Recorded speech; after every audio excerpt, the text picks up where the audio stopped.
everybody. Welcome to another episode of the Serious Pals. My name is Chris, and I'm here with a guy who I had a dream about last night that you were the owner and proprietor of a used mattress store, and you were doing quite well for yourself, actually. You're good. Pretty successful. And then I woke up, and I had to go to work. And I thought, that was a weird dream. Yeah. And that guy in my dream was Jordan. Not my first dream that I've had Jordan in, but It won't be my last. Thank you for being here. Thanks. It's great to have you back. We'll have to do this on the side because my used mattress business isn't doing so good these days. Yeah, maybe we can record right in the warehouse. Do they have that? Used mattresses? I don't know. I hope not. That'd be terrible. Could you? I guess people do buy used mattresses, right? I'm sure. Yeah, like on like Craigslist and stuff like that, maybe. Yeah. I mean, it's... Do people still use Craigslist? I've never used it. I actually did a deep dive in Craigslist recently, and it's like a real company with people work there, like lots of people apparently. Yeah, it's pretty. Yeah, it still works. I was learning about their structure and how they make money, and it's pretty lucrative apparently. Like as a company? Yeah, like they charge for posting like apartment listings in New York City. That's like one of the ways they make money. And then like certain posts, like obviously anybody can go on there and sell anything and buy anything, but like only certain places they charge the post listings for like housing and stuff, I guess. All right. Yeah, because I mean, then there was all those apps that came out recently, like the last couple of years, not recently, but the last couple of years, like OfferUp and like those type of apps that were specifically dedicated to buying and selling stuff, like between people, like Facebook Marketplace is like the big one now. So, those things kind of went belly up. Like the big one, I made some money off those once from selling just random crap when I was moving, but like. Were you saying Facebook Marketplace went belly up? No. Like OfferUp. There's like apps people don't really use them as much anymore. I don't know why. But Facebook Marketplace apparently is the new hot place to go for buying and selling. Craigslist is still out there. I have a guy I work with that sells crap on there constantly. What is he selling? Antiques. Oh yeah. He buys something at auctions. It's like his entire life. Buys stuff at auctions, sells it. He'll buy it for like $3 and sell it for like $400. Yeah. He knows what to look for though. He gets like really unique crap and knows how to sell it. But that's all he does. That's like his big hobby. Buying and selling, going to yard sales and like auctions all the time. And he makes money. Yeah, I mean, seems like a lot of work. Yeah. I don't know. Anyway, we're gonna talk about some more work with our. Speaking of work, let's get down to the show because people complain we talk too much in the beginning. Tangents central. I cut out a lot of tangents in the last week's episode, and this episode's going up after the hell that was the sadness and hell of researching the sadness of the story of the Zodiac Killer. So I'm glad to take a seat back, let Jordan drive this car into the ditch this week after we got it towed out last week from me. We want to thank Brian, who was here last week. Please go check out Bunker Brian. He was here. He had a bug got in. He burned the place down, so he had to rebuild his bunker. Get all his fluids back. Yeah, but he's out there. And we thank him again for being with us last time for 2 episodes in a row, which was a hell of a undertaking. Zodiac Killer. Yeah, there's like a lot of like being a tangent. So much stuff. Yeah, but I cut out a lot of those tangents. Yeah, that's right. But there's Power so Ranger much stuff. Yeah, we'll put that in some extra stuff later. We have some plans. Anyway, Jordan, where are we going to be going this week on this fantastic show that I'm here to listen to? Well, normally, lately we've been doing a lot of dark kind of stuff. Like, oh God, like that's kind of like been our thing for a while. Yeah. So this is going to be not like that. Oh, good. Not necessarily happy? Like, not necessarily like happy, like woo, yeah, that's fun, but like not as necessarily as, going. Yeah, that was a depressing the dark couple weeks side of mankind. It was a depressing couple weeks researching the Zodiac Killer. I would imagine, yeah. Yeah, it was depressing. I mean, I'd imagine you do the same stuff whenever you research any other murder episodes. Sure. You did. Yeah. God. People are obsessed with that stuff, though. Yeah. I can't. Horrifying. Yeah, I know we've done a lot of that stuff, but I can't. Like, I don't know. I can't get into a lot of those murder podcasts and stuff like that. I can listen to like one, and then I gotta take a break. Yeah, right. Yeah, I can't just like do it back to back to back to back. No, mama, no. No, mama, no. Mama, no. Poppy, where are we going? Well, this week, Chris, our mystery begins with, and I would say we're going to get into like dark stuff, but oh, here we go. This is the very beginning. We like pulled up the plane a little bit, then just like straight back down. Our mystery begins in the mid 16th century with the Spanish conquistador. Oh God! Wait. Conquistadors, as in the ones that came to America. Came to Americas. Yep. Oh, good. Here we go. We have more cheery episode. This is very brief. This is just like the genocide of you. Yeah. Cool. Yeah, we'll just quickly brush past that. The Spanish conquistador in the 16th century, his name was Pedro Cieza de Leon. I could do that pretty well. Do it again. No. Well, wait, it's Pedro Cieza de Leon. I might be Cieza de Leon. I might be not saying that right at all, but I feel like I pretty cool name. Said it like I knew what I was talking about. You kind of blew right through it. It's like, yeah. I'm the one that stopped you. Yeah, go ahead. You're on a roll. Cieza de Leon arrived in South America in 1532 and participated in several expeditions throughout the region as part of the Spanish conquest of the Americas. But Leon mainly traveled Peru. He traveled extensively, documenting his observations and interactions with the indigenous peoples. Where is Peru? South America. What, like and this will be the last episode of the Serious Files. Well, in the like western relation coast of South America, like along like the Chile's all the way over there. Yeah, Chile is all the way over, and Argentina's over there, right? Yeah. Yes, I believe so. And Peru, is it one of the smaller ones? It's like a long, like kind of thinner one, I think. Okay. Oh man, Where's the one where they have? Where's the one where they have to? I'll put a map up if I got time. Where's the one where they have to like chew coca leaves because there's such a high elevation? I don't Colombia? know. Colombia, maybe. Okay. I mean, that's where a lot of cocoa comes from. Okay. I know they chew. Yeah, I know they chew it to like. Is that right? Yeah, because it's like because they're so high in elevation. Apparently, they use that as a way to help them with that. So really? I think. Anyway, I don't know anything about drugs. Go ahead. That's a good thing, Chris. Yeah, I guess. I don't know how it works. Leon's most famous work is the Chronicles of Peru, which provides valuable insights on the Inca civilization. Incas, yeah. They got wiped out, unfortunately, for the most part. Incas and the Mayans were different. Yeah, and right? Aztecs, yeah. Oh, yeah, Aztecs. Yeah. Okay. But yeah, so he was fascinated with the Incas when he heard about them, so he wanted to travel to Peru. I don't know if this guy particularly took part in like slaughtering an entire civilization, but apparently he did lament in his book that the decline of the Incas being so decimated. But anyways, as he rode through them, man, this kind of sucks. Mowing them down. Yeah. But it's in this work that there's a first written recording on the topic of today's mystery of something unique that would later confuse scholars for decades. Confuse them? Yes. Okay, so this guy wrote this, and they're confused by what he wrote or what he wrote about. What he wrote about, yeah. Okay. Like the first instance of this ever being recorded, because it's the Nazca Lines. We're taking a ride down the Nazca Lines. Yeah. Does that go back to the coca plant? No. Okay. There is a drug plant we will talk about later. But the Nazca Lines are in Peru. In Peru, yep. Okay. The Nazca Lines are located in the Nazca Desert, a region in southern Peru, about 400 kilometers or 248 miles south of Lima, the capital of Peru. It's characterized by its arid climate and unique geological features.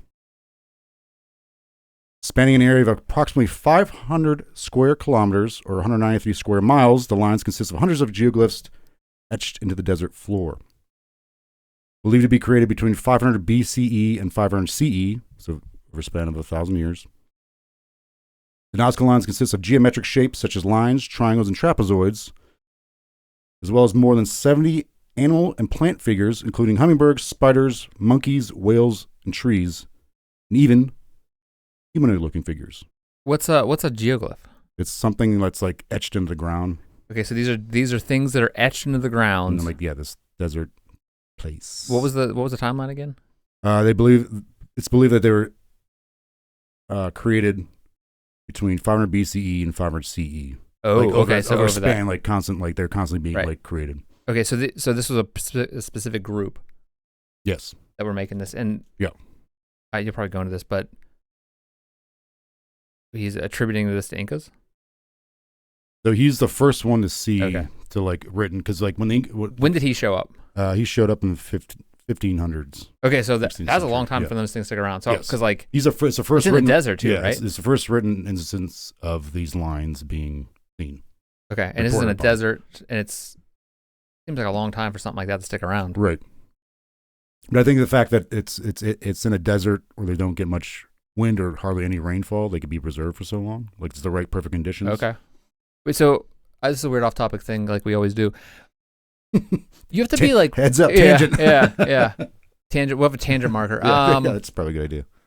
Whenever like skip these ahead guys, 50 minutes till we're done. Yeah, I'll put a little note. What are these guys doing when they're like, "Hey, I'm gonna go"? Is it just like a revolving door of boats going across the ocean, or is this like, okay, we have one boat comes this year, and like 5 years later, another boat shows up? Like, I think it's at first it started off this one boat. Like I would say, Christopher Columbus was the first one to do it, and then like Spain, because he was, even though he's Italian, Spain was the one that would that be called like gave him the funds to do this. Okay, like funded it or yeah. Okay.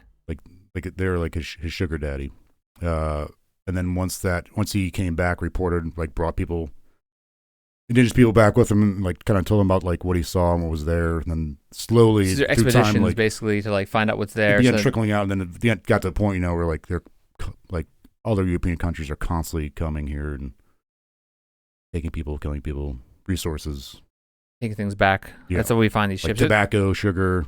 There's like that ship they found recently that they're finally going to go after, like $1.7 billion. Yeah, my stepdad just told me about that. He sent me an article. And they're like, it's supposed to be trying to bring it up the next couple months, right? Yeah, I think so. Is it a Spanish ship, like the San Jose or something like that? I think they say it. But like also, I think, isn't there like tons of these ships out there? It seems like there's got to be. The reason I'm bringing this up is there has to be so many ships going over there, then coming back, and a lot of them there's wood. Yeah. Storms are taking them down. I mean, there's got to be so many things down there. It's really awesome when you see those pictures, how much crap, like what happens to the wood over so many years. Like things just like the wood just obviously goes away, and then it's just left with this stuff. These like sea crustaceans stuff covers it up. Obviously. Yeah. And so, and then like stuff becomes homes to a lot of yeah. And so like it's whenever they show pictures of it, you're like, that's not a cannon. They're like, oh wait, you get closer, like, that's definitely a cannon. Yeah. But like, how would you? There's so many ships down there. Yeah. But they're all like disintegrated. Like you'll never know. There's this. These aren't like ships from that period, but there's a guy I know from work. He does a lot of scuba diving. He does like these big scuba diving trips to like all these different other countries, and he went around. I forget where he was, but he was looking at like old like ships that had sunk during World War II, like planes and stuff. In Hawaii, right? It wasn't Hawaii. It was somewhere else. I can't remember where he said it was, but like that's a big thing, like a big business. Oh yeah, yeah. It's like going down there and looking at. I know you can't touch things though. Yeah. You're not allowed to take anything. You're not even allowed to touch it. Yeah. You can only like fan it or something crazy like that. Yeah. But like, could you? Oh my God! Could you imagine? I would never. I was gonna say I can't. No. I couldn't scuba dive. Snorkeling I like doing, but like scuba diving, no. Hell no. No. I don't even like being on a boat a lot of times. I'm not gonna go in the water by myself. Don't you have a boat? Well, yeah, but we're not going out in the ocean with it. No. Remember we did do that once? They had a pontoon boat. Yeah, we rented it and went in the ocean. We're like, this is a bad idea. Thunderstorm. Yeah. We had to like get it back. And remember we like started driving. We're like, oh, this is amazing. And then like it's just like 11 guys on it. Yep. And then we like hit the brakes and the front went down. God, dude, yeah. It was just too heavy in the front, and water started washing up. We're like, oh my God. Yeah, it was terrifying. We didn't find no cool treasure though. The water was also like 8 foot deep. Like we got out and stood in the middle of the water all the times. Right, because we were like towards a bit like when you go out into the bay and stuff, it was like the waves are huge. Yeah. And that was like not even a bad day. No. But like going on a wooden ship, no engine. Yeah, right. Just wind. Just hoping it's gonna wind. It's gonna be windy. Going across the ocean for months. Yeah, like even like now, I see I keep seeing these videos of fishing ships in like what sea is that? With like the boats going just like straight down up these waves, like the Alaskan Sea or something. Dude, it's terrifying. Like what's that one up in the north? I can't remember. The Northern Sea. Maybe it's the Northern Sea. Yeah. The crab fishermen and stuff. Yeah, that's like no, thank you. Man. You gotta be. I hope they get paid good for that. Yeah, I think they only work a few months a year though. Yeah. So it's like a real like. It must be a tough job. I mean, they made a TV show about it. I don't know how real that show was, but people still do it. Yep. Could you imagine going like the size of those waves? No, it's terrifying. Yeah. I mean, I'm sure there's maybe we have some people out there that even they're like, you guys are dumb. I'm like, yeah, I'm yes. I'm dumb. Yes. And I don't want to do that. That's leave for the people who actually want to do it and can do it. Right. I would I would probably slip right off as soon as one little That's wave. what I'd be. Those guys are like sitting out there. There's like a big wave crashing over them. They're just like, all right, keep working. That's way more manly than I am and way tougher. Men and women. Yeah, right. Because there's women that do it too.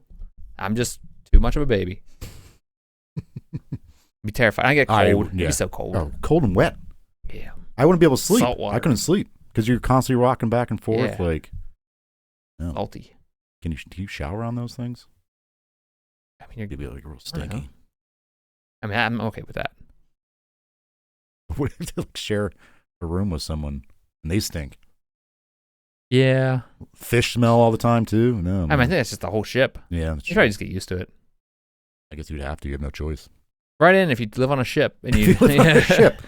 Tell us all about it. Yeah, it seems like a lot of work. Hey, we're gonna go back to Peru. Yes, so we're back from our tangent. Timestamp that. But I didn't even get to the point of like these people going across the ocean. Yeah, right. Like, and this isn't even a time when they're not even like they're just getting on a boat for months, going across the ocean. Yeah. To a place they don't even know if it even is out there. Right. Like a lot of times, especially in the beginning, they didn't even know what was out there. No. And then they get there like, I'm gonna They're just trying to find new trade routes. And then they got on the land, right? In this case, and they walked, right? Because this is on the western side of the continent. What I'm trying to get at is on the western side of the continent. So these guys ride this boat across the ocean. Yeah. Because they're coming across the Atlantic, I believe, right? Yes. They're not like they're going around the other side. They eventually they will. Yeah, they would have had horses with them too. And then. Yeah. And then they like get on there and they're like, hey, all these people that probably don't like us at this point. Yeah. They're probably gonna try to kill us. Yeah. But we're just gonna mosey through to the western side of this continent. I mean, even that would be hell. Yeah. Man, people were total badasses back in the day. Right. I mean, other than the whole genocide thing. Other than that whole terrible thing. But yeah, like, you have to. Just like saying, I'm going to do that. Yeah. All right. All right. Well, yeah. Here we are. Yes, I'm going to angry. We're going back. These lines that were created between 500 BCE, 500 CE. They consist of geometric shapes such as lines, triangles, and trapezoids, as well as more than 70 animal and plant figures, including hummingbirds, spiders, monkeys, whales, and trees, and even humanoid-looking figures. Some of the larger figures span hundreds of meters and are best viewed from the air. From the air? Yep. How'd they get up there? Well, I mean, today. But how would they know that it was supposed like, how did they, 1,000 meters? Mm-hmm. It's very big. Yeah. I mean, like, one of them is like bigger than like double the size of a football field, American football field. Yeah, not that. Not the wrong one. Not the bad, boring football. But no offense. Some are even still being discovered today because with these drones and stuff like that. So this is just like, they're so big, like when you're on them, can you even tell what they are? You could probably, like, the way. It's a flat area. It's not like they're coming over the hills. I mean, there are hills. Okay. And some of these are built into the hills. So, like, depending on the terrain, you could be like, hey, so when this guy discovered them, he thought they were just like pathways, like this. So. The creation of the Nazca Lines involved the meticulous removal of surface stones to reveal the lighter colored earth beneath, creating contrasting patterns. So, like, I remember watching some video like people doing it, like digging it up. And then, like, digging up these stones and like rocks and like desert. It's not like, it's like when you think of desert, it's like not even the sand. It's like almost like a concrete looking kind of thing. But when they dig it up, it's like all white underneath. Okay. By doing that, they're creating like a negative. Like, so there's like a crust on it. Yeah. Okay. Yeah. So it's like a rocky crust almost. Almost. Yeah. I said almost instead of almost. The lines are crafted with remarkable precision, with some stretching for several kilometers, forming intricate geometric designs. It has been, and still is, heavily debated who constructed the lines, how they were constructed, and why they were created. Now, whenever we talk about who made something or how this happened, what's one of the things that usually kind of comes up? Aliens. Yeah. Especially if it's from the sky. Yeah, That's what I was thinking. Right. That's some like, people who wants believe to see from the sky? Going to that. The big boys up top. Yeah. But as I mentioned earlier, this turns into an airship episode. You're very confused. There will be a callback to one of the other episodes about the airship one. Okay. Actually, no, there might be a little. All right, that's right. As mentioned earlier, the first published incident of someone witnessing the lines was by the Spanish conquistador He believed that they were just trail markers. Because some are just straight lines. They go on for like a while. In 1926, a Peruvian archaeologist, here we go, Toribio Meja Yep. Zespi. Put it all together. Toribio Meja Zespi. I wouldn't even be able to tell you if that was right or wrong, but it sounds good. Probably not. It's going to blow right through it. He discovered some of the lines while hiking on foot in the hills. But it wasn't until the 1930s that they gained international attention because of the advent of flight. 1930s. Yep. They were like, hey, this is actually a thing. They were flying around down there in the 1930s. Yeah. Commercial airlines began flying over the region, allowing people for the first time to truly witness the grandness and scope of the designs. So you get finally able to see like them at their true like commercial flight in the 1930s. Apparently, man. I'm not saying like Pan America or anything like that, but like vacation flights. These guys are probably just like mail and stuff, maybe. Probably, yeah. Okay. So here we go, aliens. Nice. One of the lines. I, for one, accept the aliens out there as our overlords and welcome them. Oh, okay. I started watching a show with Kelly called The Three Body Problem. Have you heard of this? Seen this? I saw it on Netflix or something. I saw a lot of articles written about it, and I was like, no, okay, here's what reminds happened. me a little bit of Dark. Crap, don't say that. Did you finish Dark? No. Oh, there you go. So we're watching this. You can't say that. So we're watching this and I'm like, oh, we should rewatch Dark. Finish you it. should. Amazing. Science fiction. There's all this weird stuff going on. Isn't it like... It's as if like physics aren't a thing anymore all of a sudden. Okay. So I was like, oh, that's kind of a neat premise. Like, what does that mean? Is it a series or is it a movie? It's a series. Okay. The first season's out. I think there's like 8 episodes. They're like all like an hour each or something like that. I didn't finish yet. We're only like 5 or something like that. I saw a article and it really made me upset.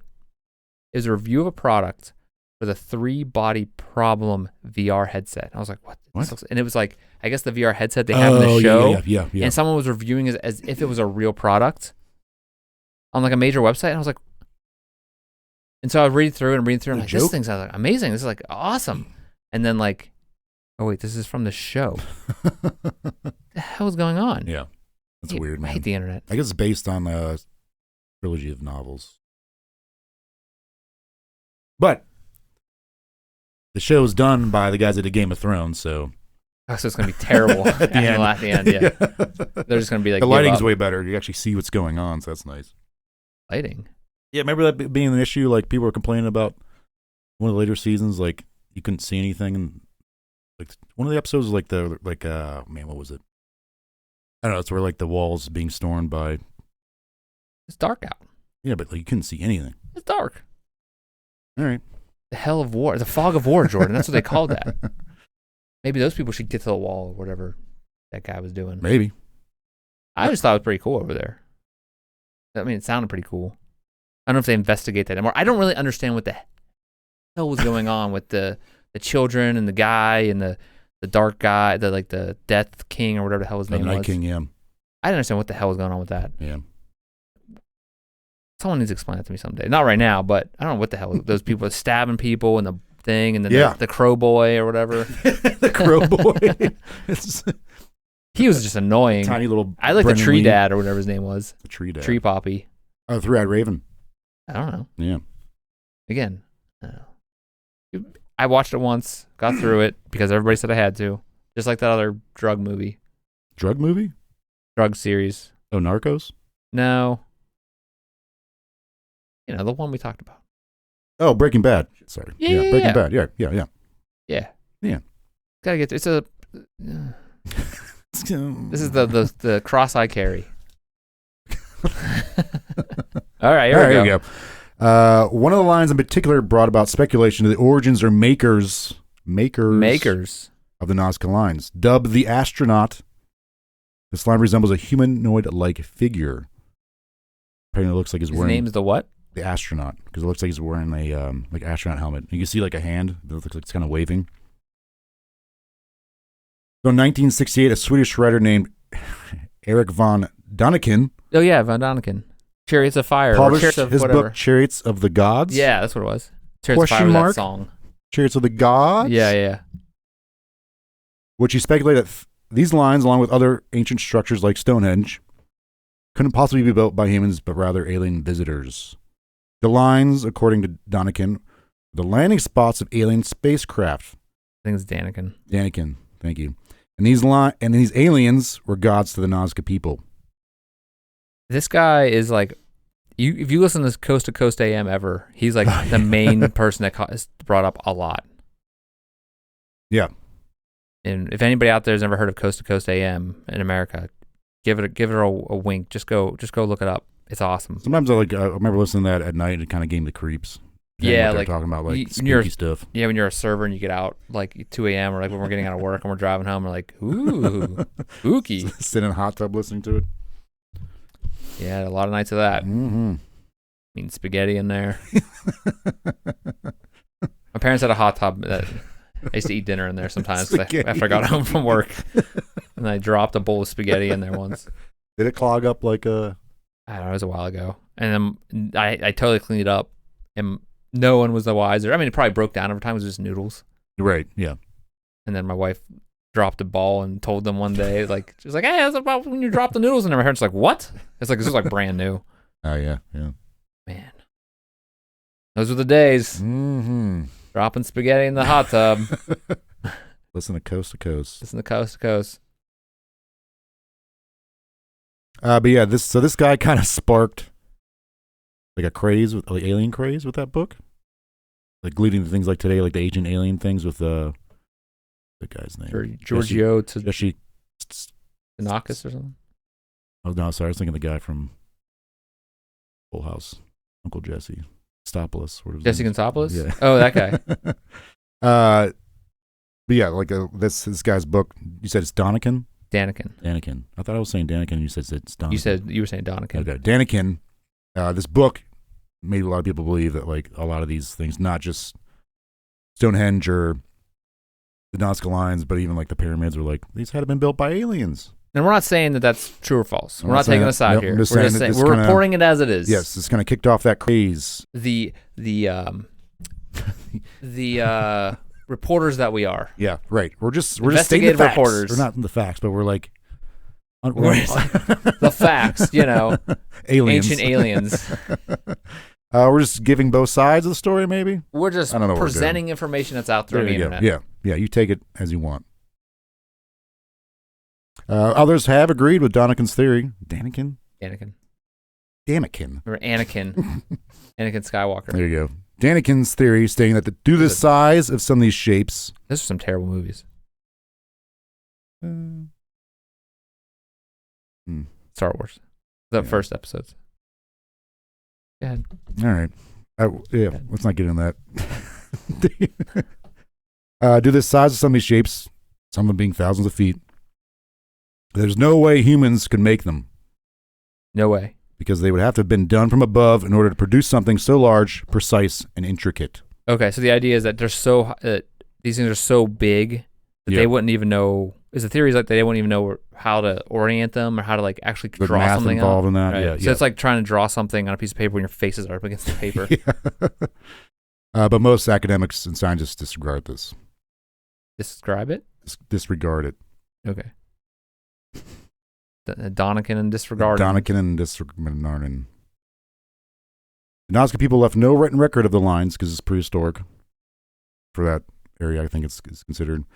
So how and why would they construct these lines? When you say prehistoric, I instantly think there's a Tyrannosaurus Rex running around stepping on these lines or something. Prehistory, pre-written history. Right. BCE. BCE, yeah. So they didn't keep records. No, they did find like they created some art and like they were able to do pretty cool things, but like there was no written records of like what their society was like or how this would have been made. These lines. Were they already gone by the time that conquistador got there? Yeah. And then that's another thing. People are like, well, where'd they go? Why'd they leave this place? Obviously, like, why would you want to live in the desert? But they were able to survive there for a very long time. People. Okay. Somehow they're getting water. Do you think it was just like one dude out there, like, I'm going to mess with these future people? I mean, isn't that just like walking around like. Isn't that what the crop circle people did? Hammered drunk. He's just like, I'm going to screw with these. So most scholars are like, okay, the Nazca people were able to do this. It's like that guy from Florida that built that. He built an entire castle by himself out of like very heavy stones. just to do it. And people were like, how did he do it? It must have been aliens. And it was like, basically, he was just like, no, I learned how to use used a counter lever. Okay. Yeah. And I was able to do it all by himself. Like, I think it was probably like it might have been like the 70s or something, but it's still there. I didn't ever hear about that. That's cool. I'll figure out the name of it, but. The Nazca culture, which emerged around 200 BCE and flourished until around 600 CE, is credited with creating the Nazca Lines. That's the general consensus. Like, they were able to do this. Like, they're more capable than a lot of people previously thought. It's always this case. Yeah. Right. But not all of them. They're not credited with creating all of them because, as mentioned earlier, some of the geoglyphs predate the Nazca. How would they know that? The geoglyphs that were made. Yeah. Because the Nazca culture didn't come around until after some of these. The Nazca? Nazca, yeah. The ones that, like... The Incas? No. There's another culture now? No, I've been saying the Nazca. Incas were around when that Spanish conquistador came. Oh. He's the first one that reported of these lines. The Nazca people. The Nazca people are the ones that made it. I apologize. I might not have even clearly said that, so maybe might just help people out there. I apologize for not listening to you. Do you hear me, Chris? Yes, I'm sorry. I'm trying to look up the castle in Florida. Okay. The Nazca people were skilled agriculturists, which you'd have to be to live in a desert that doesn't get any rain, who developed sophisticated techniques for harnessing water from the Andes Mountains to irrigate their crops in the desert environment. Why were they even living out here? Well, we talked about that before. Why do people build in hurricane zones? Why do people build entire cities in Tornado Alley? Yeah. They constructed an extensive network of underground aqueducts known as puquios. Or puquios? Puquios. Puquios? Sounds like a Pokemon. Puquios, which allow them to cultivate maize, beans, squash, and other crops in otherwise unhospitable landscape. I love maize. That's corn, right? Kind of like corn. Cool. So you're saying that these puquios? I think, I don't know how these. So what do they use those to farm? Is that how it? Yeah, they made these underground aqueducts. Okay. Yeah. Makes sense. Yeah, I mean, they're kind of a lot of them are still there. They were more industrious than people give them credit for. Yeah. Because they eventually found these. They also built an extensive network of roads and trade routes connecting various settlements throughout the region. So they're thinking that they were able to trade with people, other cultures, far, far away from them. Because how else were they surviving? Yeah, I mean, you figure we talked about that in the Liber Linteus story about, the Etruscan mummy that was. That's right. Yeah. The mummy that was wrapped in the Etruscan language book. Yeah. So this is the Coral Castle, called the modern day Stonehenge of Florida. And one guy built it himself. That's awesome. Yeah. But so it wasn't aliens. I mean, probably he may have, and there's speculation out there. There's stories out there that he was an alien. That's the opening to it. That's sweet. Yeah. So we probably should have went there that one time we were down there. It's made out of limestone. It was 1887 to 1951. That's when it was right where we were too. Really? Yeah. Is it a retirement community now? No, it's just man, we should have went there. Yeah, it's totally just around. That guy, he was busy. Makes me feel like I suck. I'm so tired. He's tired all the time. He probably didn't have a TV. No, I mean, not in 1951 he died. Yeah. It is believed that the Nazca people used simple tools such as wooden stakes and ropes to outline the designs before moving the surface stones, but the exact techniques they employed remain uncertain. As in the techniques they used to actually make these things human, whatever the design's supposed to be. I was on I think it's a website, a travel website in Peru. They claim that in order to do the lines, straight lines, the Nazca used wooden stakes attached by rope. They set the stakes as a guide in a straight line. This technique allowed them to repeat the process and draw very long lines and shapes. And we still use those techniques to like when I build fences around my houses, like like surveying stuff. Yeah, like and it's like there's a lot of, and if you want to make like a 90-degree angle, there's a 3, 4, 5 method where you measure one line is 3 from the corner where they meet to 3, and then 4 on the other one, and then the line between them should be 5. So if it's 3 inches, 4 inches, and then 5 inches, it should 5 inches. That means it's a 90-degree angle. Oh wow! All right. Yeah, that's how cool. That's how they do it with strings. Like those concepts are like, oh, that makes total sense. Like so, like tried and true kind of. Yeah, I mean, there's a lot of stuff. There's a lot of like techniques like that different artisans and people in construction do. That's not like doesn't have to have a computer or anything. Right. But again, these are seem like pretty primitive people, but maybe we don't give them enough credit. Right. I think it happens a lot throughout history. In order to do spirals, the inhabitants of the Nazca culture tied a rope to 2 or 3 posts in triangular patterns. Then they rotate to draw a growing spiral. In order to do some of the figures... oh, that's pretty awesome. So as they went around the stake, it got the string kind of pulled them in closer. That's awesome. Let's see. So some of the figures, though, were designed and even painted to scale on canvas. To create them, the Nazca tied ropes to stakes and drew it in different proportions. And then from there, they could dig and remove stone within the constructed pattern to finally create their own intended image. And since it's the desert with little wind and next to no rain, apparently only rains about 20 minutes. They apparently only get 20 minutes of rain per year. That's not a lot of rain. These have been preserved, be able to preserve them for so long. That makes sense. I'm surprised it won't blow away then. So right. I guess water is the one that would actually wash it away. Yeah. So wind doesn't really... Does not really factor there. Yeah. Maybe it's not as windy as we would think. Yeah. But. Some researchers have proposed that the Nazca may have utilized surveying techniques or mathematics or maths. Geometry? Have you ever heard people refer to math as maths, or like the subject of math as maths? If I did, I'd probably just be like... Like I've heard that, and like it does, it like... I don't know who does that. I don't know, man. And if they do... I think it's like, it might be like a as an British academic thing. As an academic here, doctor. That sounds dumb. It just doesn't sound right. I mean, maybe it's not from our culture. Maybe it's not. Yeah. The maths. They mean like, they just like come to like arithmetic and geometry and trig. Yeah. And, like mathematics. But rather than saying mathematics or math, you say maths. I could see that. It's the same people that call them pods instead of podcasts. People are pods? Just too busy. They can't pronounce the whole word. I have no time to pronounce a whole word. Sorry. Speaking of your airships, there's a theory, pretty crappy one, that the Nazca developed balloons that can survey the land from high up. Yeah. When making the lines, but there's no evidence of that at all. Oh. There's not like I just, when you say that, I imagine like a balloon of like a big balloon of like the blimp, but it's instead of saying like the Goodyear on it, it says like Nasca. So it is like, it's definitely seems possible that they were able to do this on their own, but why would they do this? Why would you do it? Yeah. Again, we've talked about this many times. People are just bored. They're in the desert. There's nothing else to do. Yeah, you got nothing else to do. There's nothing else to do. Right. So why wouldn't you just do this? Are you going to go into theories about what they're doing? About why they did this, yeah. Okay, why they did it. Yeah.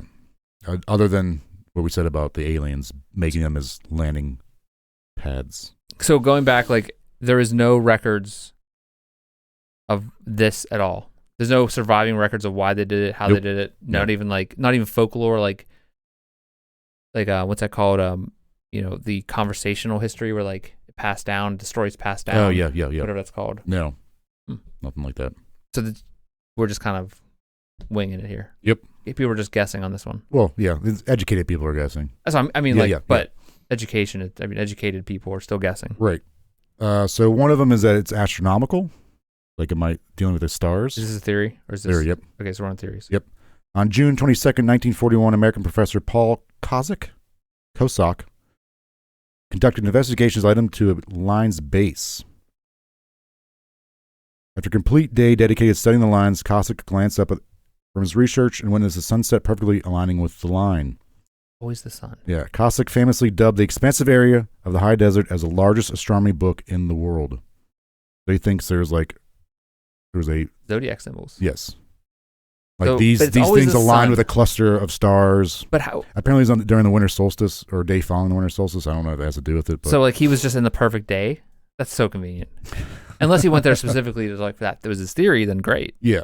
But this is 1941. So it's kind of. I think it's kind of interesting that they're like, I don't know.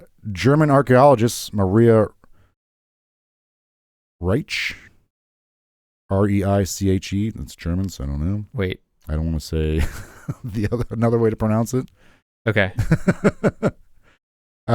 Became fascinated by the Nazca Lines in the 1940s and dedicated much of her life studying, mapping, and protecting them. With all joking aside about the Nazis, like, and you have a German. Yeah, like the Nazis were really big into like history. Oh yeah. Preserving it. Apparently supernatural. Tracking it down and stuff. Yeah. So makes sense why they would be investigating this type of stuff. Yep. She lived near the lines for several decades. She's like moving out there and just lived by them. Apparently she would like push away like people that were like who there to see them but weren't like respecting them. She would just like get off my land kind of thing. We're gonna talk about so this is in South America. Yep. We're gonna talk about someday. We're gonna do a episode on. We're gonna do an episode on if Hitler went missing or like what if Hitler actually survived. Like is Argentina? Is that like the big? Yeah, thing yeah. But and then I mean, if you ever watch that show, Hunting Hitler, I think is what it's called. There's like 4 seasons of it on History Channel. Mm-hmm. One of your professors was on. It's like one of the main guys on it. Really? Yeah. And I was like, we need to get a hold of him because I used to work with him too when I worked for that school. I was like, we need to get a hold of him and like get him on an episode because he was on the History Channel and he was involved in that investigation. What? He's like one of the main guys on the investigation.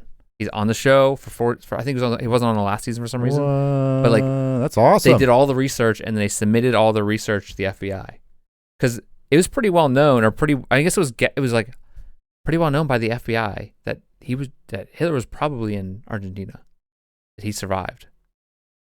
And there's a lot of good information out there, but makes sense why this person would be done because like there was a lot of like safe houses all around the world for him. Sure, yeah. And like a lot of German people were in that part of South America because they were given there's a lot of stories about like what's the right where they're given amnesty or like something like that. They couldn't be like I guess their Argentina leader at the time was basically like fascist, and that's what they were, So Maria, they called her Lady of the Lines because she lived there for like 40 years or 30 or 40 years, just protecting in the desert. She made I don't know if she bought a house, but she lived in a house like not far from them, and would just constantly like clean them and like make sure no one was like stepping on them. Clean them? Like sweep them. I guess apparently like sweep any like debris they got on, like keep them preserved, kind of thing. So for hundreds of years, they weren't swept, and she shows up like, I gotta sweep these. I gotta sweep this. It's just this is my job. Really but like, bored, maybe. But she. So was all like the trash on there for the 100 years? It wasn't. It was all suspect. She meticulously documented their patterns, alignments, and astronomical significance. So she also thought that had to do something with like a astronomical calendar. I think that makes a lot of sense. The sky is the thing that... Yeah, she said that some of the animals matched groupings of stars. I don't know. So there was no astronomical sky map that people in this area followed? No, I don't think so. Like in the way that we have records of it? No. In Western culture? No. She also might have said they were markers for ceremonial rituals. Her work played a crucial role in raising awareness about the Nazca Lines and advocating for their preservation. However, though, in 1967, American astrophysicist Gerald Hawkins saw no changes in the star groupings and the design of some of the lines. So he's just kind of like, that's not the case. Okay. So he kind of counter. Yes. As I mentioned before, academics never agree on anything. Right. Their entire purpose. Some believe that the lines led to water. Oh. Water sources. Why would they... Wouldn't it just be a straight line then? There are some straight lines. Okay. Yeah. So it's not just like just figures. No. There's like straight lines. There's because this person would just be like, walking, like, I can't find the water, and you're just walking around in circles. Yeah. Why am I following this whale thing? Yeah. Yeah. Mom, why am I failing this? There's like there's straight lines. Then there's like trapezoids. So there's like geometric figures. So there's a lot of. Do you have records of how many there are? They're still finding. I think there's like thousands of them. And of that size? No, there's like small ones. They range. I don't know if thousands, maybe hundreds, but there's tons of them. You keep finding them. Okay, I mean, it seems like a lot of work. Yes, just to be like, hey, go this way for water. Oh, maybe, I don't know. But they all. Was there any way? Maybe I don't want to jump ahead. Was there any way did someone look into that and like try to see if there are water sources? Yeah, okay. Yeah. So there was I watched a video. I saw some video online where this guy was going around with. I need to remember I put this in there. What are those like when you use two metal divining rod? Yes. So apparently whenever he found a trapezoid shape that was lead, he found that usually it meant that there's a source of water nearby. Aren't those like not real though? Like are not so they're fake? So there was like a scientist who was with him to try and figure this out. There's this tree. He's like, I don't really trust those things. Kind of like that's not really science. Yeah, I don't think that's. I need to remember find that video so I put it in here. It seems insane. Right. I don't know if they're real. I'm not going to say yes or no because I don't know. You could do with any metal as long as it's not aluminum. And he's just like standing there. But magnets aren't that powerful. I want to try them though. I think it'd be pretty cool. We should get some and brand them. Get your own mysterious pals. Coming soon, mysterious pals divining rods. Yeah. Find all kind of crap in your yard. Divining rods, yeah. So another theory is that it was ceremonial. Studies indicate that the Nazca people traversed the lines collectively, engaging in rituals and vibrant festivities accompanied by music and dance. I guess they found a bunch of those. What are those? Like the flutes, but there's like pan flutes. I think they found a bunch of those. What is it? I think they call them pan pipes because they're a little bit bigger than the flutes, but look like the exact same. Like the ocarina. Hey, that's not a pan flute, is it? I don't know. No, I can't remember. No, you're right. Ocarina's its own. You're talking about all the different. Yeah, there's like those different size pipes. Yeah. So it's like it was made like it was like a festival kind of thing. Okay. Celebration. Yeah. Archaeological findings along the geoglyphs include ceramics, offerings, and potential remnants of architectural constructions. Moreover, scientific examination of the compact of soil on the lines underscores extensive foot traffic. These are being heavily used for some reason. Like the Nazca Lines? Yeah. They were like, clearly people have been walking around these. Do you think it was like a primitive like Google Maps? Like, I mean, yeah. It's like here. How do you get to this? Bob's house. Yeah, like I mean, because like it is believed that they did travel to other societies, like throughout the settlements or whatever. Yeah, throughout like Peru itself to like trade. So this could have been like, hey, this whale one's for this group and this. Yeah. Maybe like some people do think that. It's kind of like the. But like, why did you make them that? There's probably big? What if there's like some sport and that was like the logo for their teams of that area? The astronauts, the killer whale, the hummingbirds. Yeah, what was that show on Nickelodeon? Guts? No, Legend of Hidden Temple. Yeah. Oh yeah. Maybe that's where it solve came that from. mystery. Yeah. Then we'll see you guys later. Yeah, what was that guy's name? Mark Summers. Yeah, Mark Summers' Double Dare. That was a dumb show. I used to love Double Dare. Yeah, but like if you go back and watch it, you're like, ugh. But like they're just like, all right, everybody, you answered that question wrong. You're gonna do a challenge, and they're like, pull this stuff out of this guy's nose. And you're just like, I don't know, it's for kids. But it's like, it's funny how like modern YouTube like family vlog culture is like just basically that now. It's Double Dare. Yeah. Like open it. Like you ever see this channel? This is tangent warning. Yeah. Those like channels is like there's this one channel this lady has like millions. I want to say millions of followers, but I don't know. And all she does is make slime eggs and stuff. Yeah. Slime and eggs? she like just breaks like slime. She makes slime and puts them in an egg. She has like her own slime maker thing.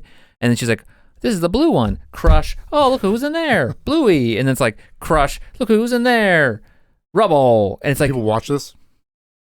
Like 10 million views. I don't like people. And like, again, it's all probably kids, but it's like, there's so many YouTube videos out there. And I'm not saying who's to say what's good and bad, right? But like some of them are just, you can't use that stuff. But like some of them are just so exploitative. Some of them are just like so crazy simple, or like it's someone playing with like a toy, millions of views because it's just kids watching it. Yeah. And they're just gaming a system. Totally, God bless them. Good for them. You know, go for it. But some bad stuff out there. How'd we get there? Don't remember. I don't know. Guts. No. Double Dare. Double Dare. Legend of Hidden Temple. Yeah, we were trying Nasca people. Mike O'Malley. Really? Was that the guy's name that hosts that? He was on Yes Dear. Who? Remember the show Yes Dear? Yeah, I like that show. I still watch it. Yeah, Greg's brother-in-law. Didn't he host? Brother-in-law?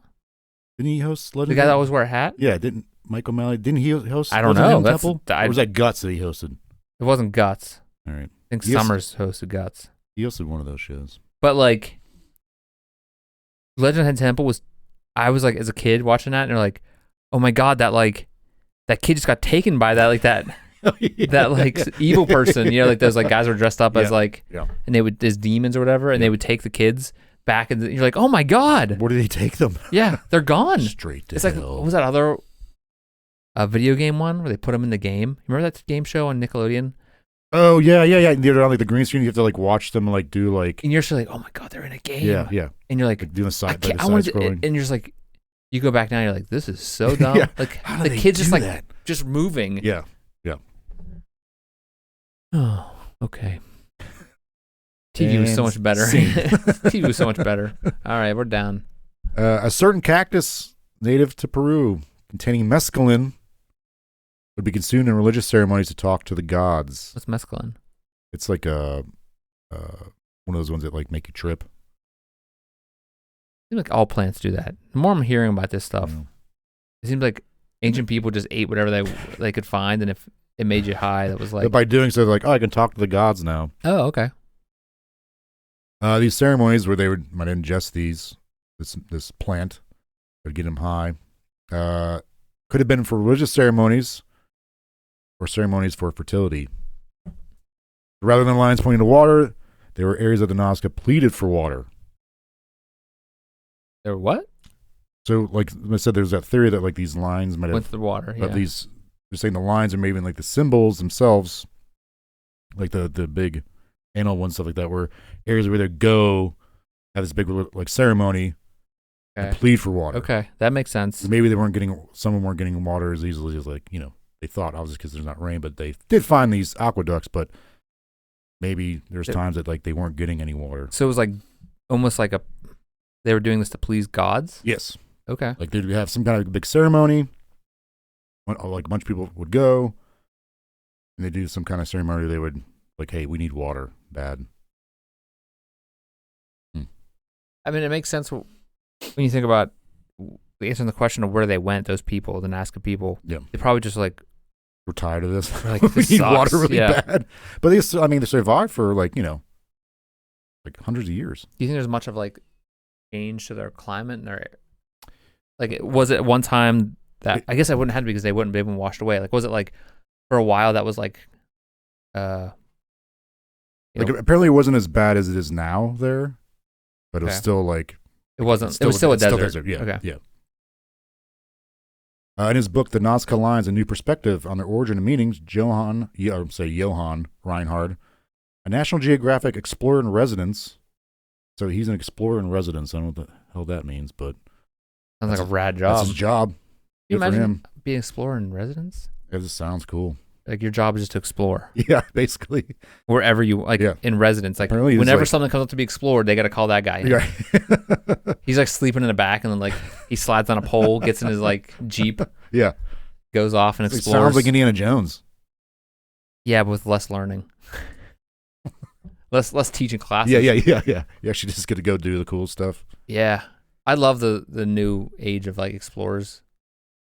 Like YouTube, there's like people that are explorers, quote explorers. Right. It's pretty awesome that they're just making it happen. Yeah. They can make it happen, you know. Do you think they have jobs doing that? Or that job is now like... probably not at the beginning, but, yeah. You know. You have a family member who was archaeology. She's known for anthropology.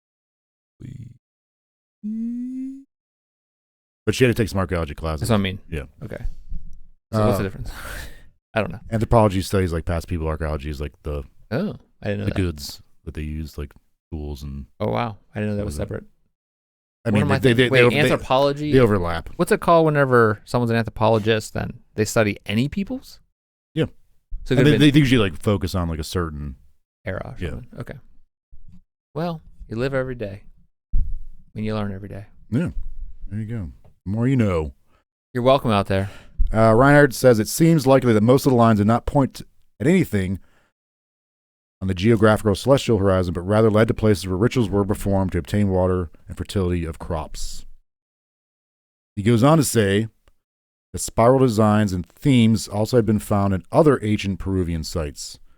Animal symbolism is common throughout the Andes and are found in the biomorphs. Biomorphs are like, it's saying the plants and the animals that were drawn. The biomorphs draw upon the Nazca plain. Spiders are believed to be the sign of rain. Hummingbirds are associated with fertility. And monkeys that are found in the Amazon, which is an area with abundance of water. So good. I would say, do these people know about the Amazon? Was there any records that they've been to the Amazon? No. How far away is the Amazon from here? Oh, geez. Is it on the other side of the continent?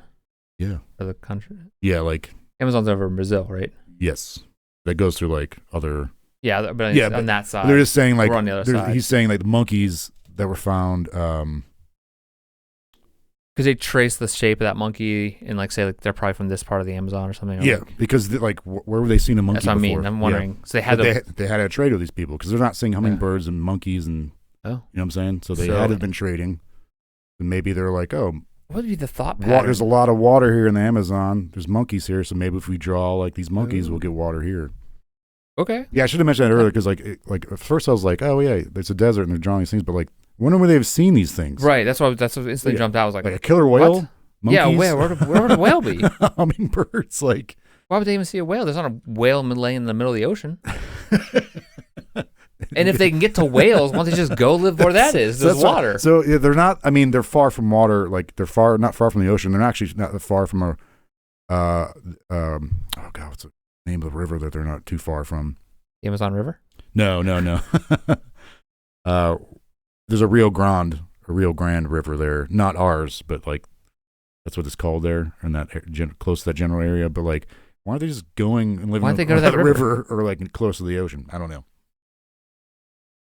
Something sounds like these. But they would have seen some of these things at some point, right? That's what I'm saying. Like they definitely had to have traded with people to survive. Yeah, but why wouldn't they just be like, "Oh, we're trading with you. Can we just follow you back? Can we live with you guys? Yeah, can you please just take us? Yeah. We're dying out here. It's so hot. Could just stay with you to get back on my feet. I'm in between things right now. But it's like, why wouldn't the people that are trading with them be like, "Hey, man, just come with us"? I don't know. Like, it's so hard to live out here. Well, then just come with us. Listen, I know I wouldn't have lasted in the ancient world, but like, at least I'd have been like, "Hey, dude, let's walk this way for a little bit." Let's go check this out over here. This is not working. This seems too hot. This is not working. Nothing's growing. Can we just walk this way just for like a day? It's a day. Let's give it a day. And if nothing there, we'll stop. Because it's got to be the same thing. Right. The idea that these geoglyphs were places for rituals is further substantiated by a team of archaeologists led by Christina Conley, who I think in like the early 2000s, maybe mid-2000s. Her and her team found a headless body while excavating in Peru. A headless body? Yep. The body was inside a tomb in a seated position. The way it was like... Like a human body? Yeah. Oh. The way that it was like sitting led them to believe that it was a ritualistic sacrifice. Next to the body was a ceramic pot with a killer whale painted on it. And both the killer whale and headless human are depicted in the Nazca Lines. They're thinking maybe also these spots they were killing, like doing rituals killings to appease the gods for rain. Like in the mouth of the whale, there's like dead bodies. So wait, this is just in a cave? Yeah. In Peru. Mm-hmm. Okay. Near the lines. But why? Where did the whale come from? Unless do you think the whale pot was traded with them, and they took it back and were like, we should paint this thing? I don't know. Seems weird. Yep. Was it actually a whale or was it more like a fish? Apparently it's a whale. Okay. A killer whale. Oh, do those hang out down there? Shamu. Oh, maybe. Okay. I'm not a whaleologist. I don't know where they hang out. I'd imagine it's somewhere around there then. Yeah. So a whaleologist. They noticed that the Nazca people disappeared and the lines stopped being made around the same time. Was there any record of civilization anywhere in that area? There's remains of like people, like stuff there. The buildings. Yeah. Okay. Yeah. So there was reference. There are like towns. It wasn't just one guy doing it. No. They weren't just like living in like shacks in the desert. Like there's remnants of like towns and like like main centers of like whatever city centers or whatever. Yeah. Settlements. So yeah, the lines stopped being created or being made, and Nazca disappeared around the same time. Do you think they had like livestock and stuff? They raised livestock, any type of thing like that? They call that husbandry. But I mean, in the desert again, like where are you going to get it? I mean, there's people now in desert areas that raise goats and stuff. Yeah, you know, yeah, I mean, they're I don't know how mountain goats. Yeah. Like, what did they eat? Plants that they somehow were able to grow. There had to be some kind of game out there, like something they had, like wasn't like just totally death, right? Totally death. Well, apparently they were able to, like I said, make maize and like what was the other stuff I was saying? Oh, okay. They were able to grow stuff like beans, squash. But 20 inches of rain a year or something, you said? Yeah, at most. So then they hit the water aquifers and stuff. Yeah. But the thing is, like, where'd they go? Why'd they leave? It's hot. Yeah. It's dry. They said they Could you imagine how much lotion they needed? They disappeared around the 600 CE, 600 AD. Oh, okay, CE. 600s, they disappeared. Yep. So it's either they were like, hey, we can't live here anymore. It's getting too inhospitable. So was it left. like all the settlements? Like the Nazca people themselves in that area. They're like, is this how many? Did they ever speculate how many people there were? Height of their civilization. Not that I didn't see anything. I'm sure that it's something like that's out there somewhere. But they're saying either like they're like, we can't live here anymore. Let's leave. Got integrated in other society. Like you're like, hey, like you're saying, like why don't they just leave? Maybe they were. War happened and they were kind of wiped out, or they're just throwing sand at them. Like, hey. Or, do you remember in that episode we did about the worst year in human history? Yes. That one volcano, that super volcano that went off in Iceland? 536 or whatever. This could have been it. Oh. They'd probably be like, oh, awesome. It's not hot anymore. That stuff was growing everywhere. Temperature dropped 30 degrees. This is great. Yeah. So, yeah. But they probably couldn't grow anything. Yeah. So that could have done it. Yeah, that's a connection, huh? Yeah. So around 600. Obviously, that could be give or take. Yeah. Yeah. So it might have been around the same time. Yeah. That dropped the global temperature. Yeah, like I think it was like 30 degrees. So people in like the Amazon were like freezing. Yeah. These guys were like, this is kind of great. Yeah. Like, let's go check out the whales now. That's that, Chris. So, okay. What do you think the hell was going on then? What are your theories on this?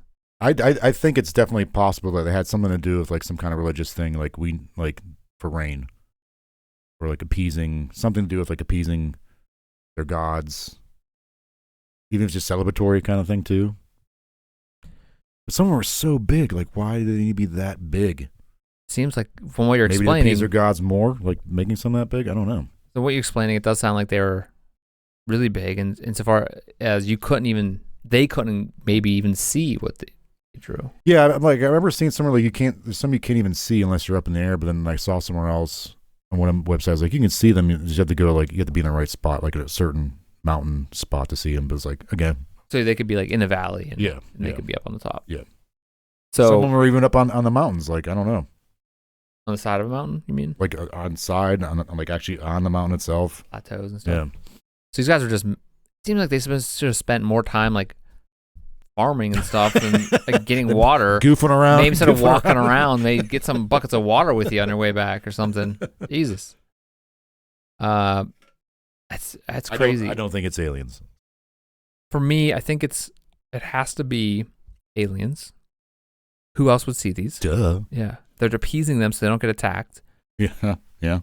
But also more, actually what I think is I like the idea of them being like directions to places. Like, this is where we store our whales, like labels or something, but no, I mean, like, I think the lines of like how to get to certain areas, like a mapping system, a road system, but it's a desert, so it'd be like, just walk over to that. Yeah, that's the thing. Just walk over to that. Right, yeah, just go that direction. Yeah. I can see the lines being that, like, there's just straight lines, just being that case, like, go this way for, like, this place people we trade with, go that way for, whatever else. Yeah. Yeah, I would, there was probably no markers, though, like, but I would love it to be more of like a... Also, they're not... Like, as far as we know, like for this era, it's prehistory, so they weren't writing anything yet. Right. There was no records of what they were doing. No. But they were, like, intelligent enough to, like, come up with, like, this stuff. Was there any... Yeah, they came up with the geometry of it. Yeah. They had to be getting that from someone. Right. Probably. Yeah. Maybe. But, like, were anybody or other civilizations, like, in the Amazon or that they'd been trading with, ever had records of them trading with them? Any stories of that? Not that I saw. Yeah. No. Seems like obviously there was a lot of people around that time. A lot of things going on in this era, like this time frame that they were around. Mm-hmm. Where did they go? Where did they come from? Why would they stop there? So I would love it to be like more of like the Harry Potter, like Hufflepuff and like the schools. Like, yeah, so that's like you go over. Oh, it's the whale school. Don't go over there. Those guys suck. But go over here to the astronaut school. Those guys are rad. Right. Yeah, I want to go there. I don't want to get accepted to that school. So apparently the Nazcas came from a previous society or culture called the Paracas, Parcas. Okay. They derived from that, and they were further north. Then at some point, for some reason, the Nazcas came down further south and decided to stay in the desert. I don't know, weird. Maybe something... Do you think it went back to like the, ice age, mini ice age or ice age thing that kind of pushed them down to the warmer climates? I don't know. Yeah, I don't know if the time was the timing of that, but because like there's all that sort of like I've been watching a lot of stuff about the Younger Dryas and that like era when like, and it's really crazy because, maybe we'll talk about sometime, but like the way there was like an ice sheet that took over a lot of North America and then like an ice wall almost. And then it started receding as things started heating up over thousands of years. And then like at some point there was like this gigantic lake that was like as big as a couple states or something broke through whenever the ice, and it like was the biggest rush of water ever okay of the world. And like even in places in, I want to say Western United States, like northwestern, like Idaho, like that area, there's like you can actually see where the water like created waves in the ground. It was so strong. Like, but they're like huge. When did this happen? It's called the Younger Dryas. It was like maybe millions of years ago, but that's where if you ever look about the mounds, the mounds in North America. Yeah. That's like they think that was those people were on the same time. Okay. Was creating those things, and like almost that those people like built those things going towards the ice wall, and as it started, then then that's when the Younger Dryas is whenever it started warming up, and then it caused it back to like come back. Okay, because it was such a huge thing that caused crazy flooding and froze everything. Never heard again. of that. That's pretty. But like, wow, damn. As things come down, I guess I don't really know if the ice age was like as things came down from the North Pole with things coming up from the South Pole. Yeah, I don't really know. That's really something I never thought about. But also, I don't think anything really touches the South Pole like the way that Canada touches. Yeah. I don't know if the ocean froze or something up that way, but apparently it's really cool, really interesting. I heard it off that new guy, the Minuteman guy, Mini Minuteman. He talks about the Younger Dryas and stuff, and these he basically just, I think he was even his videos about how there's it might have been Van Daniken. Nah, he's dead. there's another archaeologist or geologist. I think it might even be an anthropologist or that he his new Netflix show, and it's about ancient aliens basically. Okay. And this Minuteman kid, he's not a kid, he's a college graduate in archaeology. He basically goes through like the entire show and says everything's wrong with it. It's really good, but he does so much research and has like talks to experts and stuff, and he's basically just like he talks about the mounds and how they're actually not made by aliens. Okay. And like kind of says why his guy's wrong with us. But there's like there's amazing stories in there and pictures in there about and apparently in that episode like those you ever see like that pyramids are built all over the world, and they're like, why do all these people build pyramids? Yeah. And like that's kind of like one of his basic arguments, like why do all these people know how to build pyramids? And there's like a pyramid, I want to say it's in like Southeast Asia somewhere, and it's like the rocks are like hexagons almost. Okay.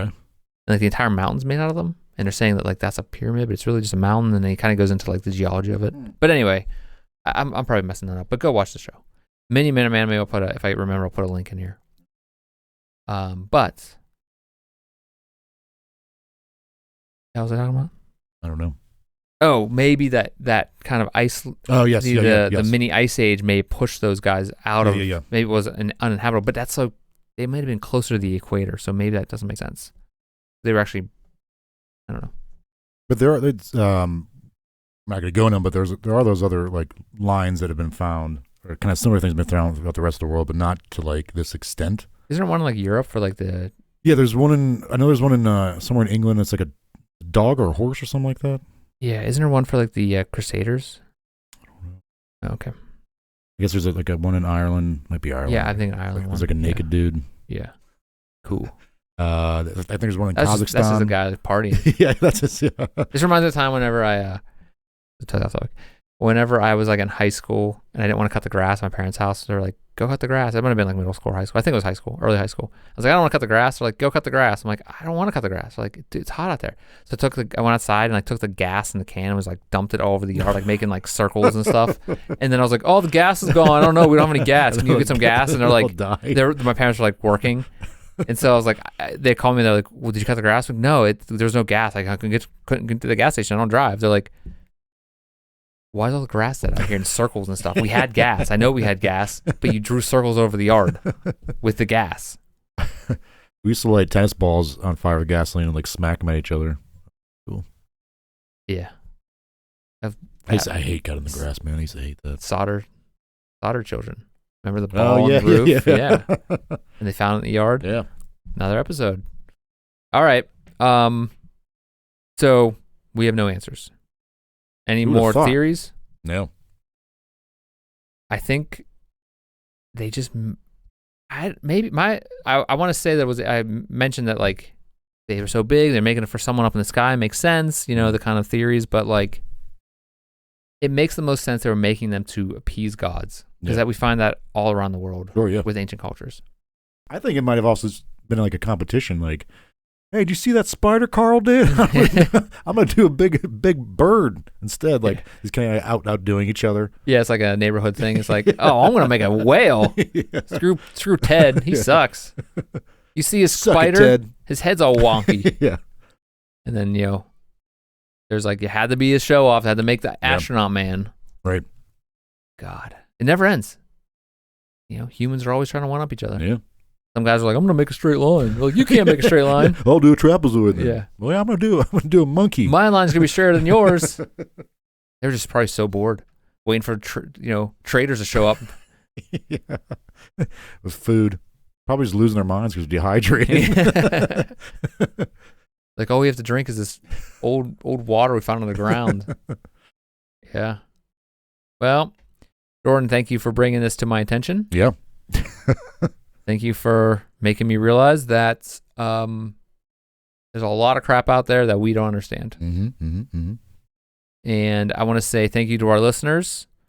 We are chugging along here with ideas and stories. So if you have any, we would love to hear from you. That'd be nice, yeah. Yeah. We are working some things in the background to expand the operations. Maybe some stuff on Twitch sometime in the future. We'll see. Look out for that. If you are someone who follows us on social media, we'll post that stuff on there. We are on all social media platforms like Facebook and Instagram. And Threads for some reason. Twitter. For some reason. X. There's a lot of other new ones out there. I don't really know what ones to use these days, like Blue Skies and Mastodon. I don't know. Blue Skies is the one apparently the guy who started Twitter went and started. Oh. It's a decentralized one, they call it. I'm not really sure how it works. I haven't really looked into it a lot. I hear a lot of stories about it. I'm interested in how the theories behind it, but... Are we on TikTok? Yes, we are on TikTok. We don't get a lot of plays on TikTok. Most of our shorts are just uploaded there, which are also on YouTube. Speaking of YouTube, we're on YouTube at Mysterious Pals. If you listen to us audioly, in the audio format, we are also, you can catch the live, not live, you can catch the pre-recorded video podcast on YouTube. Mm-hmm. If you want to see our faces, I don't know why, but why not? We have other stuff on there that we're going to be posting on different type of stuff we'll put on there or whatever. But if you're watching and you want to hear us on the go, we are on all major podcast platforms, and we always would love to hear from you in the form of an email or comments or something on a video at, if you want to email us, at mysteriouspailsonline@gmail.com. Mm-hmm. All those links are on the bottom in the description. Yes. And next week, we're going to be back with just something that I had a lot of fun with after researching so much murder. Yeah. And a palate cleanser. And it was something that I was like, man, this is going to be awesome. And then I realized how insane the topic was. But you have to stay tuned next week. Same mysterious place, same mysterious time, meaning whatever time I hit the post button. We will see you next week. Jordan, thank you for being here. Thank you, Chris. And thank you, listeners. Thank you, listeners. I love you all. Watchers. And we will see you next time here aboard Mysterious Express. Choo choo. Choo choo, sakes, mysterious. Coming through town. Ding ding. Good night. Thank you. Bye bye.